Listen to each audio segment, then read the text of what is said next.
지금 현재 여러분에게 고민이 있다면 그 고민은 무엇입니까? 또 지금 여러분에게 고통이 있다면 그 고통은 무엇을 위함입니까?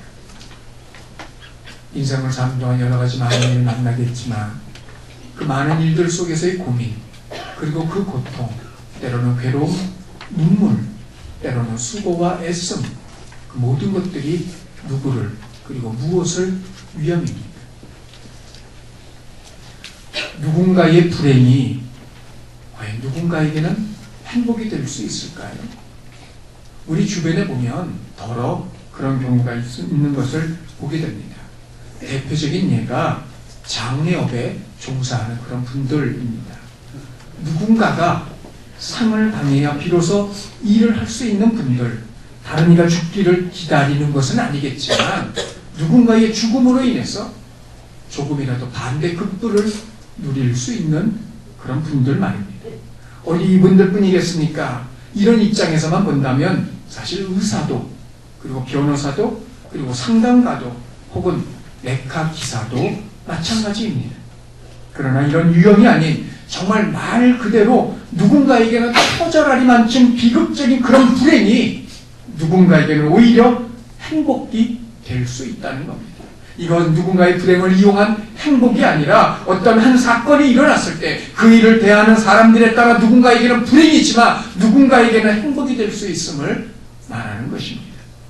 같은 일을 두고도 똑같은 일, 똑같은 사안임에도 불구하고 그 일을 대하는 사람들에 따라 어떤 에게는 그것이 불행이고 어떤 에게는 그것이 행복이더라는 말입니다.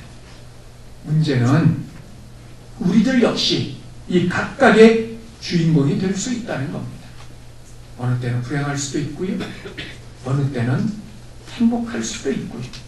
그런데 이보다 더 큰 문제는 이런 차이는, 즉 불행이 행복이 되거나 행복이 불행으로 뒤집어지거나 혹은 만회할 기회가 주어지지 않고 그것으로 끝나버린다는 게 있다는 겁니다. 두 번 다시의 기회도 배려도 없습니다. 그것으로 그만입니다. 그렇기 때문에 우리는 어떻게 해서든 불행이 아닌 행복의 편에 서야만 합니다. 두 번의 기회는 없기 때문입니다. 그러면 여기서 말하고 있는 이 일은 무엇이고 이 일에 대하여 어떤 사람에게 불행이고 어떤 사람에게는 행복일까요? 우리 오늘 본문을 중심으로 함께 생각해 보고자 합니다. 이제까지 우리가 살펴본 바에 의하면 두 번에 걸쳐서 하박국 선지자는 하나님께 질문을 하였고 그 질문을 받은 하나님은 역시 두 번에 걸쳐 하박국에게 대답을 하시는 것으로 모두 끝이 나고 있습니다. 하박국 선지자는 두 번에 걸쳐 하나님을 향하여 어찌하여 라는 그것을 질문을 하였습니다. 그리고 이에 대하여 하나님은 각각 또한 대답하고 계십니다. 어찌하여 악인들이 득세하여 의인들을 괴롭힘에도 하나님은 지켜만 보고 계십니까? 라는 질문에 하나님께서는 내가 바벨론을 일으켜 악을 행하는 자들을 심판하리라 대답을 하셨습니다. 하박국이 다시 묻습니다. 어찌하여 바벨론 같은 그런 악한 날을 일으켜 유다를 심판하려 하십니까? 하나님이 대답하십니다. 내가 그 바벨론도 심판하리라. 하나님은 하박국은 하나님께 물었고 하나님은 하박국에게 대답하셨습니다. 그리고 하나님의 행하심이 무엇인지, 목적이 무엇인지, 그 결과가 어떤 것인지를 하박국은 알았습니다. 이에 하박국은 또다시 하나님을 향하여 질문하지 않고 대신 그는 하나님을 향하여 기도합니다. 그 기도의 첫 부분이 오늘 본문 1절입니다. 다 함께 1절 다시 한번 읽습니다. 시작. 시기온 옷에 맞춘 선지자 하박국의 기도라. 시기온 옷. 자, 이게 구체적으로 어떤 것을 말하는지 정확히는 알 수 없습니다만 대략적으로 두 가지 변화가 있습니다. 하나는 수금, 즉 이 줄을 갖고 연주하는 그런 현악기, 어떤 일종의 현악기의 리듬에 맞고 곡조에 맞춰서 그 반주에 맞춰서 한 기도라는 뜻일 수도 있고요. 아니면 그것이 어떤 강렬한 곡조라든지 아니면 애절한 곡조라든지 어떤 곡조인지 정확히 알 수 없지만 어떤 곡조에 맞춘 기도라는 뜻일 수도 있습니다. 어떤 것이 되었던 궁극적으로 하나입니다. 음악에 맞추어서 하나님께 드렸던 기도라는 것. 근데 그 기도, 실제적인 기도로 하나님께 자신의 간구의 소원을 아뢰어 드린 겁니다. 주목할 것은 하나님을 향해 2번이나, 그것도 격하게 어찌하여? 라고 물었던 하박국이 하나님의 대답을 듣고는 또 다른 질문을 하는 것이 아니라 기도를 하고 있다는 겁니다. 하박국은 왜 3번째의 질문을 하는 대신에 하나님을 향하여 기도를 하는 것일까요? 이에 대한 대답은 하박국이 더 이상 질문할 것이 없기 때문이라는 겁니다. 하박국은 더 이상 질문할 것이 없었습니다. 질문거리가 없었다는 말이 아니라 가지고 있던 모든 의문이 해소되었기 때문에 더 이상 질문할 이유가 없었습니다. 그 대신 그는 기도합니다. 하박국은 유다와 바벨론과 관련하여 하나님이 하시려는 모든 일들에 대하여 다 듣고 이해하였습니다. 그 결과 더 이상 질문할 것이 없었어요. 다만 기도할 따름입니다. 그러면 이렇게 기도하는 하박국의 기도의 내용이 무엇일까요? 2절 우리가 다시 한번 다 함께 읽습니다. 시작. 여호와여, 내가 주께 대한 소문을 듣고 놀랐나이다. 여호와여, 주는 주의 일을 이 수년 내에 부응하게 하옵소서. 이 수년 내에 나타내시옵소서. 진노 중에라도 분노를 잊지 마옵소서. 2절에 등장하는 하박국의 기도는 모두 4구절로 이루어져 있습니다. 자, 그래서 우리는 이 4구절을 정확히 이해해야만 그 다음으로 연결되어질 수 있습니다. 먼저 우리가 살필 것은 첫 번째 구절입니다. 그건 여호와여, 내가 주께 대한 소문을 듣고 놀랐나이다 하는 부분입니다. 여호와여, 하박국 선지자가 기도의 형식으로 하나님을 부를 때 늘 사용하던 호칭이었습니다. 물론 하박국 외에 다른 선지자들도 이 호칭을 많이 사용하긴 하였습니다만, 그러나 그가 누가 되었든 부르는 의미는 하나입니다. 여호와, 언약과 약속과 연관된 하나님의 이름이 약속하신 것을 이루시는 언약의 하나님이심을 기억에 두고 염두에 두고 부르고 있는 겁니다. 하박국 역시 예외가 아닙니다. 그런데 하박국이 주목하고 있는 것이 하나 있습니다. 주께 대한 소문이었어요.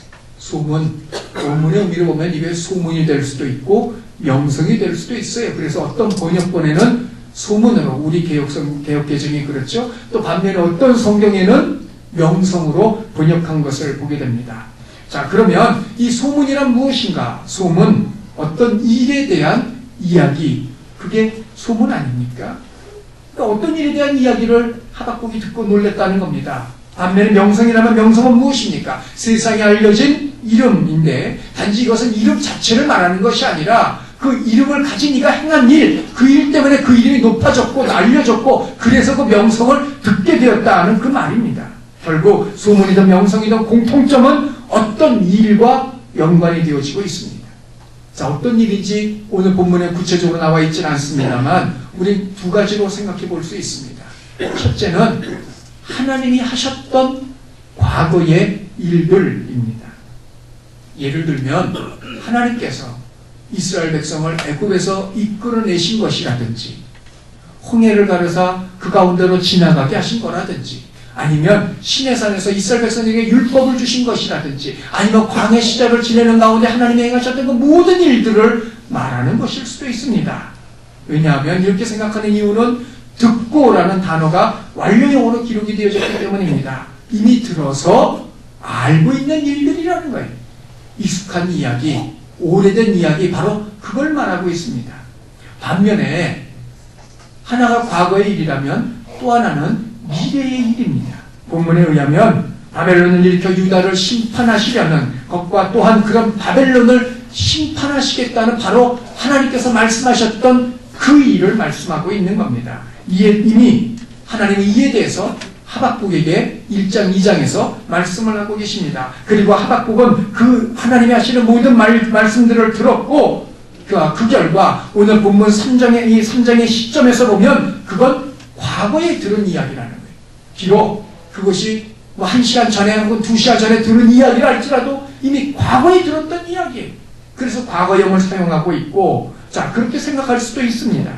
그런데 이 2가지 가운데 오늘 본문이 하박국이 듣고 놀랬던 그 일, 과거의 일과 미래의 일 2가지 가운데 2절, 특별히 이하의 첫 구절 가운데 남은 부분과 혹은 다른 3구절과 연관지어서 볼 때 그것은 아무래도 미래의 일을 말하고 있는 것으로 보여집니다. 바벨론을 들어 유다를 심판하시겠다는, 그런 바벨론을 다시 심판하시겠다는 바로 그 말씀 그 자체를 듣고 하박국이 놀랐다는 말이에요.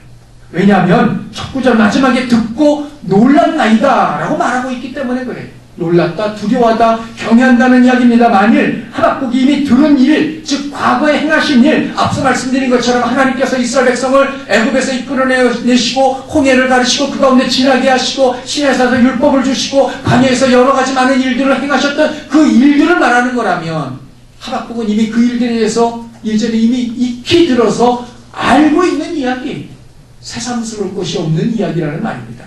당연히 지금 여기서 과거에 들었던 그 일 때문에 놀랄 까닭이 없지요.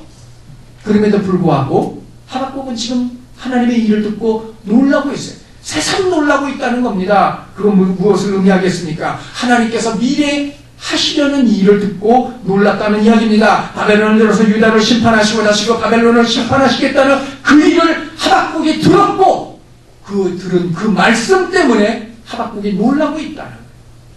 왜냐하면 그 일은 하박국 선지자로서는 도무지 생각할 수도 없었던, 상상조차 할 수 없었던 그런 일이었기 때문입니다. 하나님께서 유다를 심판하신다 생각해 본 적이 없습니다. 더더구나 그 심판의 도구로 사용하시는 것이 바벨론이고 그 바벨론조차도 하나님께서 심판하신다, 하박국은 전혀 계산해 넣지 않았던 이야기, 그런 이야기를 하나님께서 하셨어요. 당연히 놀랄 수밖에 없습니다. 그래서 그가 이런 고백을 하고 있다는 말입니다. 이것이 하박국이 말하고 있는 기도 가운데 첫 번째 구절의 의미입니다. 두 번째 구절입니다. 여호와여 주는 주의 일을 이 수년 내에 부응케 하소서.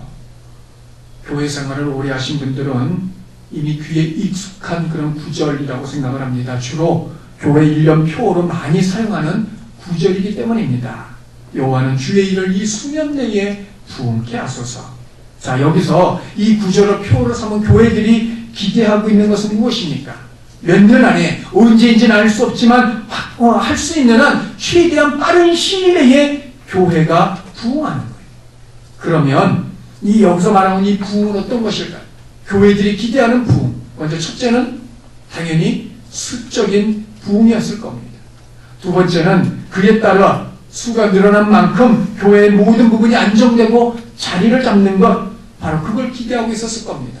그러나 오늘 본문이 말하는 부흥은 그것이 아닙니다. 이 부흥이라는 단어, 이 원문의 의미로 하야라는 단어인데, 이 단어는 신구약 성경 가운데 260번이 사용이 되어졌지만 그럼에도 불구하고 이 부흥이라는 의미로 쓰여진 것은 본문이 유일한 구절입니다. 하야, 살아있다, 생명을 유지시키다 하는 의미이고 지키다, 이루다 하는 그런 의미도 가지고 있습니다. 자, 본문에서는 주의 일이라는 앞부분과 연결지어 생각할 때 하나님께서 하시려는 주의 일을 이 수년 내에 실현시키소서, 반드시 이루소서라는 그런 의미라는 거예요. 단지 수적인 부흥을 말하는 것이 아니고 하나님께서 하시려는 그 일을 반드시 수년 내에 이루어 주옵소서. 그것이 오늘 본문이 하박국이 말하고 있는 여호와의 주의 일을 이 수년 내내 이루어 줄 부흥케 하소서라는 말의 의미라는 겁니다. 내가 듣고 놀란, 그래서 하나님을 경외할 수밖에 없는 그 하나님이 하시려는 그 일을 수년 내에 반드시 이루소서. 이것이 하박국의 두 번째 구절의 의미입니다. 세 번째 구절입니다. 이 수년 내에 나타내소서입니다. 나타내소서, 원문의 의미를 보면 알리다, 알게 하다라는 그런 의미를 가지고 있습니다. 무엇을 알게 하고 무엇을 알려야 할 것인지에 대해서 역시 말하고 있지 않지만 바로 앞구절 주의 일을 수년 내에 부흥케 하소서에 연관지어서 보면 이건 하나님이 앞으로 하실, 바벨론을 들어 유다를 심판하시고 그 바벨론을 다시 심판하시려는 그 일을 온 세상 가운데 널리 알리시고 모든 사람들이 다 알 수 있도록 하옵소서 하는 그 요청의 기도라는 겁니다. 세 번째 구절이 마지막 네 번째 구절입니다. 진노 중에라도 긍휼을 잊지 마옵소서. 진노, 하나님의 심판, 특별히 유다에 대한 하나님의 심판을 말하고 그렇게 유다가 심판을 당하는 중에 하나님께서 유다를 심판하시는 그 중에라도 그의 자비를 잊지 말아달라, 기억해달라고 요청하고 있어요.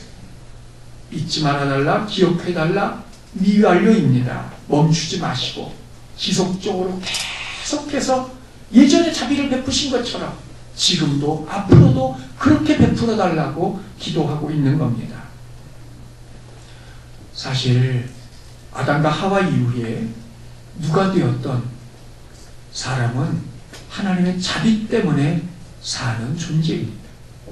아담과 하와를 보십시오.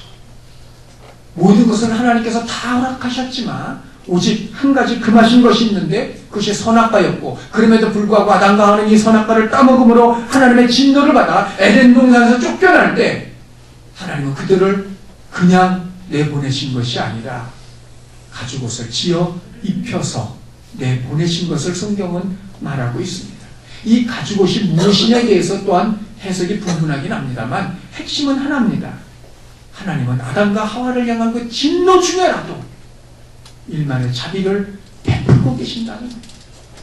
진노만 바라신 것이 아니고 진노 중에라도 자비를 베풀고 계시는 분, 그분이 하나님이신 겁니다. 아담과 하와만이 아닙니다. 아브라함을 보십시오. 하나님 말씀에 절대적으로 순종하지 않아서 이스마엘을 낳았고, 그들과 하나님은 아브라함을 향하여 13년의 침묵이라는 진노를 하십니다. 그리고는 13년 후에 나타나셔서 하시는 말씀이 뭡니까? 너는 내 앞에 행하여 완전하라. 다시는 그런 일을 하지 말라 말씀하고 계십니다. 생각해 보십시오. 진노하셨다면 끝장을 내야 됩니다. 그런데 하나님은 13년 동안 기다려 주셨습니다. 그것도 하나님의 자비입니다. 모세를 보십시오. 그리고 다윗을 보십시오. 그들이 범죄할 때에도 하나님은 그 순간에도 그들에게 자비를 베풀어 주셨고, 그래서 그들은 그 자리들을 이어갈 수 있었습니다. 심지어는 유다의 망함을 결정짓게 만들었던 므낫세까지도 그가 하나님 앞에 돌이킬 때 하나님은 유다의 망함은 결정된 사실이지만 번복하지 않으시지만 므낫세를 향한 하나님의 진노를 거두사 그로 말미암아 하나님 앞에 겸비하게 살게 하고 계십니다. 그 결과 그 역시도 이후의 삶을 이어가는 것을 보게 됩니다. 이것은 성경에 나와 있는 사람들만의 이야기가 아닙니다. 우리도 마찬가지입니다. 흔히 하나님께서 자비를 베푸셨다고 할 때 우리는 그저 형식적으로, 개념적으로, 표현적으로만 그 자비를 이해하곤 합니다. 그러나 하나님의 자비는 형식적이고 개념적이고 표현적이 아닌 실제적이고 사실이고 현실입니다. 우리는 그 하나님의 자비가 있었기 때문에 이제까지 살아온 것입니다. 혹 치명적이지만 그리고 심각한 질병에 들었다, 나은 분이 계십니까? 우연이 아닙니다. 솜씨가 좋은 의사를 만났기 때문도 아닙니다. 하나님께서 자비를 베풀어 주셨기 때문입니다. 혹 어떤 일에 대한 잘못함이 있어도 그것으로 말미암아 결국 하나님의 심판을 받아 죽음에 이르지 않고 큰 문제 없이 지나온 분이 계십니까? 우연이 아닙니다. 그것도 하나님이 자비를 베푸셨기 때문입니다.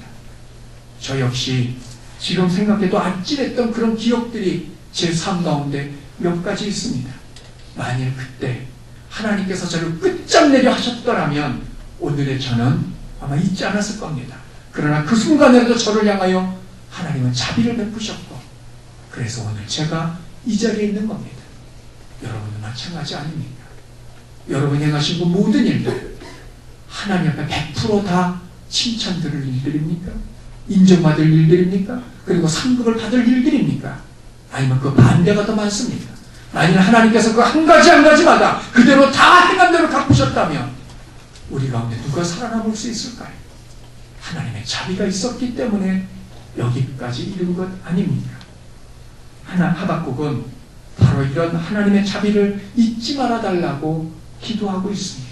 왜냐하면 바벨론을 통한 유다의 심판은 너무도 혹독할 것이기 때문에 그렇습니다. 만일 하나님께서 그 자비를 베풀지 않으시면 유다는 그대로 끝장이 나버리고 말 것입니다. 유다는 하나님의 심판을 받을 것이지만 자비를 베푸사 그 심판 속에서도, 그 혹독함 속에서도 살아남을 자들을 생각하시고 그들을 위하여 자비를 베풀어 달라 요청하고 있는 겁니다.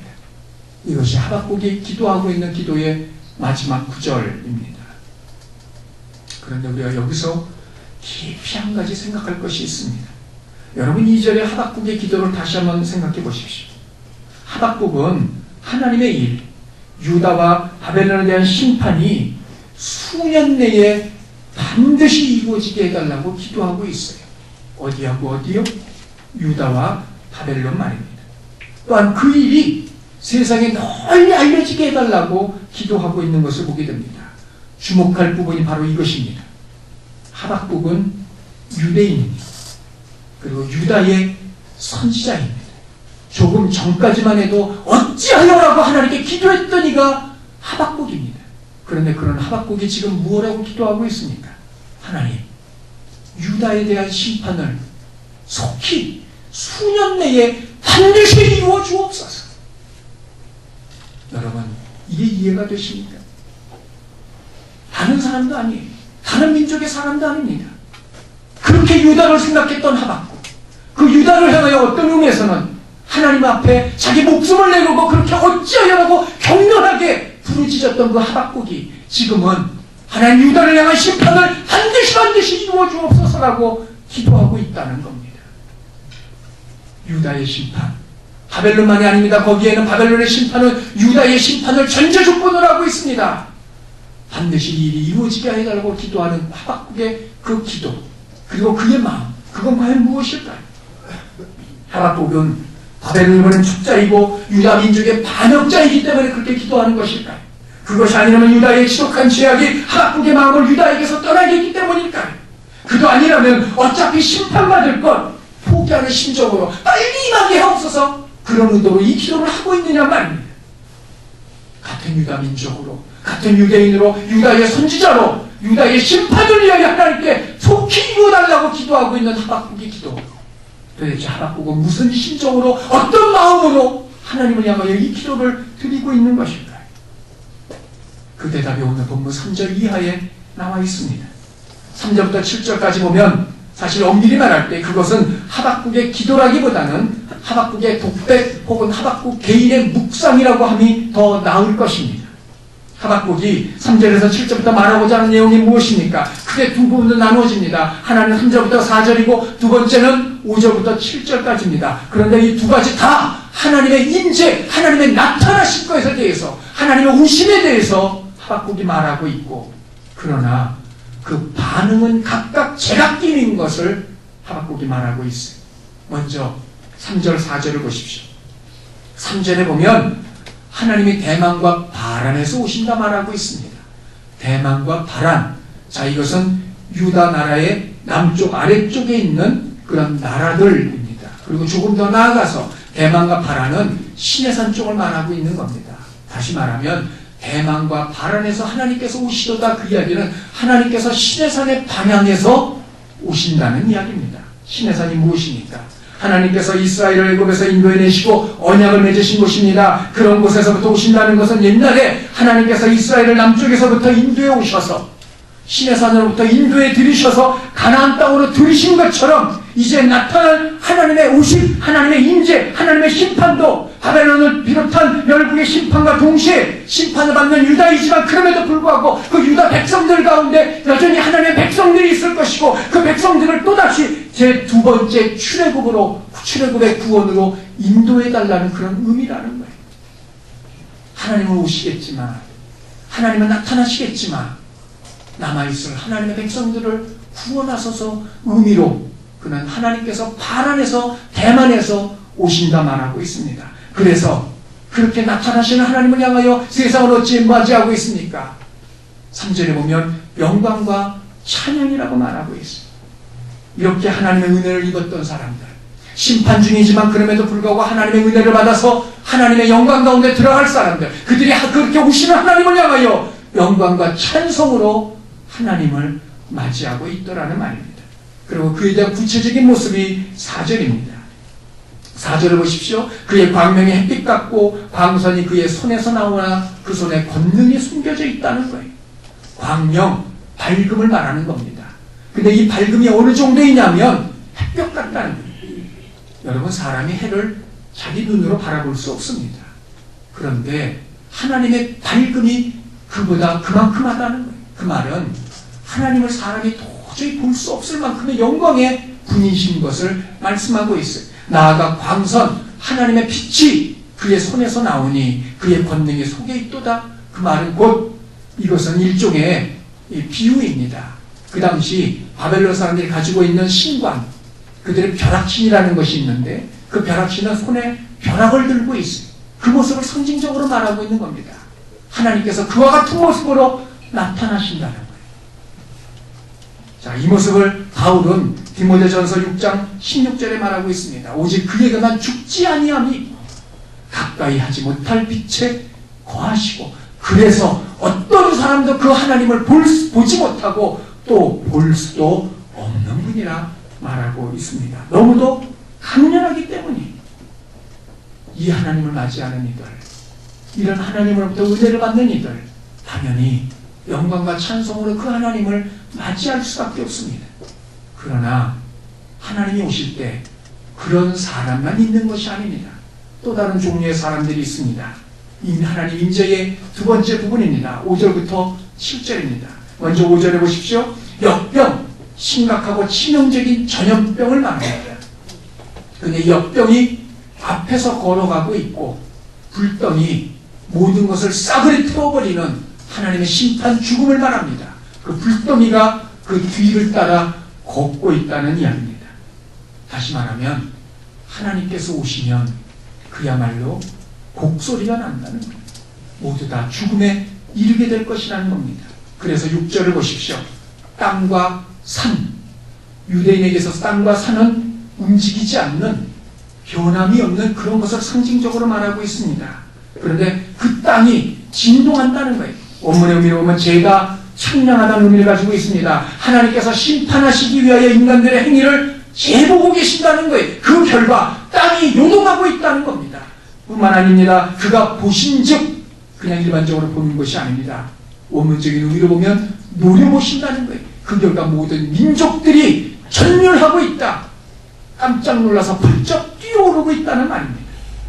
나아가 산이 무너지고 산산이 부서진다는 이야기입니다. 엎드러지고 있다. 힘을 잃고 산이 폭삭 주저앉았다는 말입니다. 왜냐하면 하나님의 심판이, 하나님의 오심이 그만큼 두렵고 무섭기 때문이라는 겁니다. 이뿐만이 아닙니다. 또한 7절을 보십시오. 구산과 미디안이 등장을 합니다. 미디안, 자, 멀리 사우디아라비아 쪽에 있는 그런 유목민들입니다. 그리고 구산, 어디 쪽인지 정확히 알 수 없지만 일각의 학자들은 미디안의 또 다른 이름이라고도 이야기하기도 합니다. 그럼에도 불구하고 한 가지입니다. 그들의 장막이 재앙을 당하고 휘장이 난리를 만나게 될 것이라는 거예요. 한마디로 말하면 이 하나님의 오심은 유다뿐만 아니고 모든 나라들에게 미쳐질 것이고, 그 결과 모든 나라도 하나님의 임하심을 이렇게 두려움으로 맞이하게 될 것을 말하고 있는 겁니다. 이것이 하나님의 임재의 또 다른 모습입니다. 성도 여러분, 우리가 여기서 주목할 것이 있습니다. 하나님의 임재에 대한 사람들의 제각기의 반응입니다. 하나님께서 오심에, 하나님께서 나타나심에, 하나님께서 임하심에 어떤 이에게는 그것이 영광과 찬송이 될 것입니다. 반면에 어떤 이에게는 두려움과 부끄러움과 통곡이 될 것입니다. 왜 이런 차이가 나타나는 것일까요? 여러분, 하박국의 기도 가운데 이 내용이 숨겨져 있음을 우리가 발견할 수 있습니다.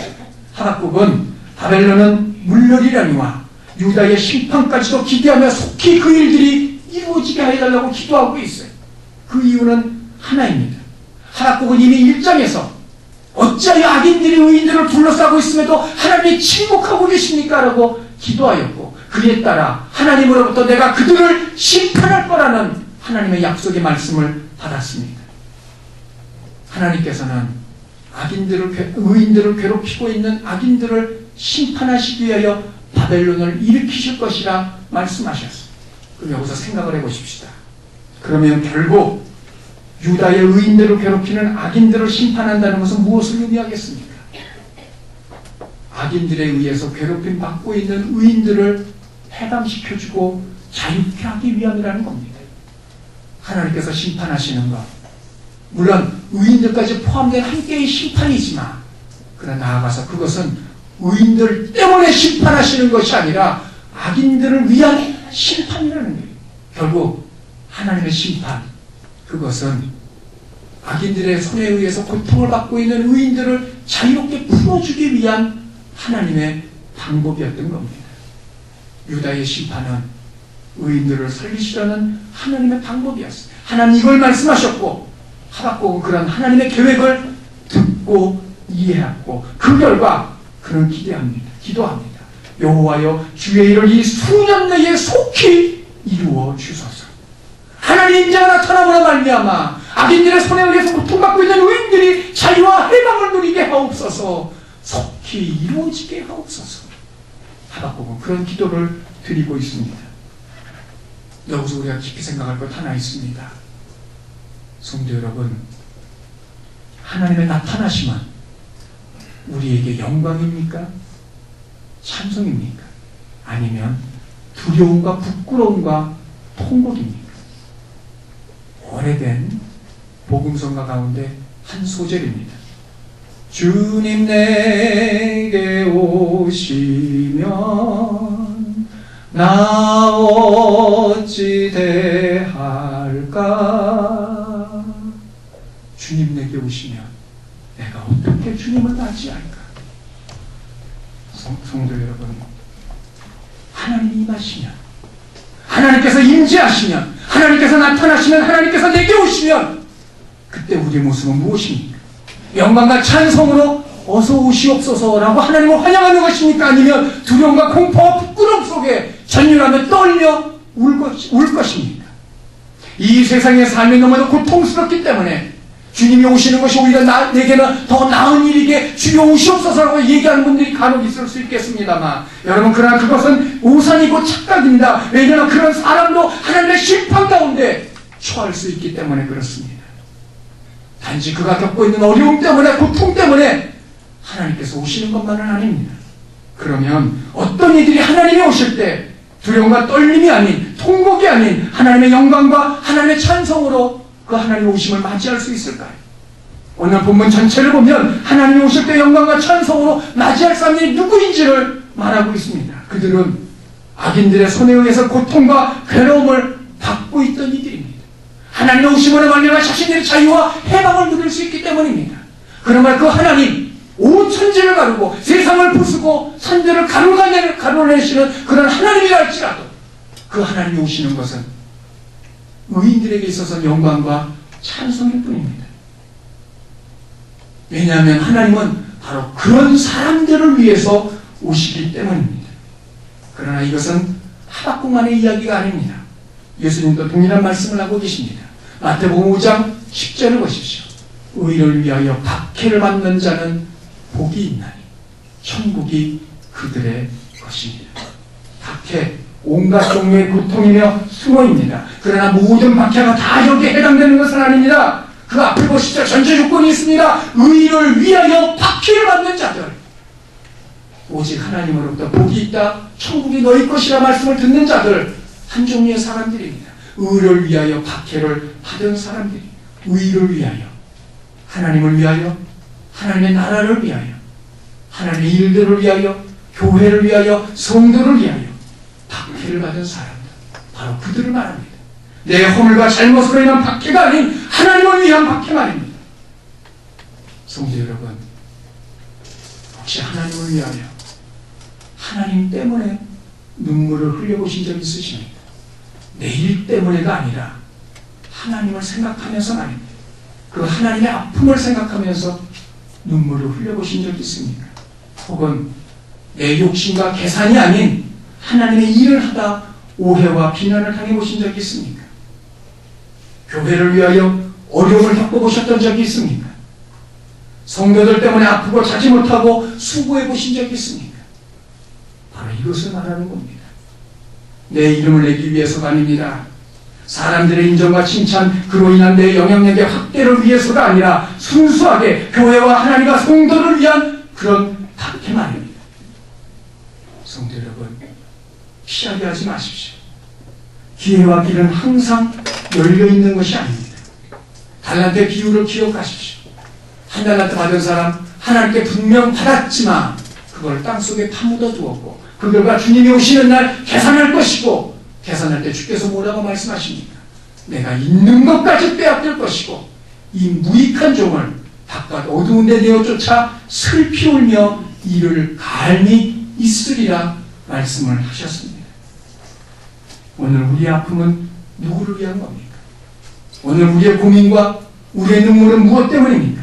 오늘 우리의 고통과 괴로움은 어디로 향하고 있는 겁니까? 내가 망설이고 주저하고 시작하지 못하고 있는 것, 먼저 손내미지 못하고 결단하지 못하고 희생하지 않고 수고리 하는 것, 그건 누구를 위한 것이고 그건 무엇을 위한 것입니까? 나를 위함이기 때문에 당연히 천국이 내게 임할 까닭이 없습니다. 당연히 평안이 없습니다. 그 삶에 도우시는 은혜도 채우시는 능력도 없습니다. 성도 여러분, 하나님이 나타나시면 지금 자신 있으십니까? 조금의 두려움이나 주저함 없이 그 하나님을 환영하실 수 있습니까? 오늘 우리의 삶의 현장에서 내가 주를 위하여 기꺼이 감수해야 될 불편함이 무엇인지, 교회와 성도를 위하여 흘려야 될 눈물과 수고의 땀방울이 무엇이고 내가 정말 아파야 할 것들이 무엇인지를 그것들을 찾아보십시오. 그리고 그것들이 발견이 되어진다면 미루지 말고 그걸 즉시로 실행에 옮기십시오.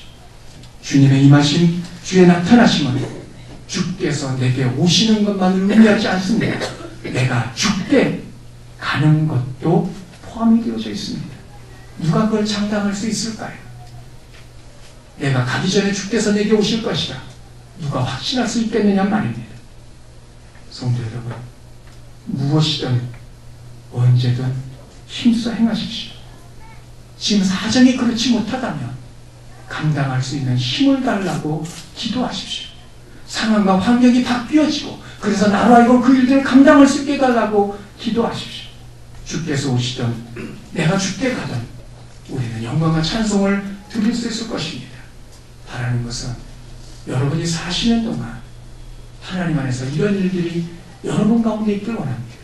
의를 위하여 박해를 받는 자는 복이 있나니 말씀하신 같이 악인들에 의해서 고통을 받던 자들이 하나님의 오심에 영광과 찬송을 부르는 것처럼 주님을 위하여, 공동체를 위하여, 성도를 위하여, 교회를 위하여, 하나님을 위하여 그 모든 수고를 아끼지 않고 그래서 주께서 오시는 날 영광과 찬송으로 맞이할 수 있는 저와 여러분이 다 되시기를 주님의 이름으로 축원합니다.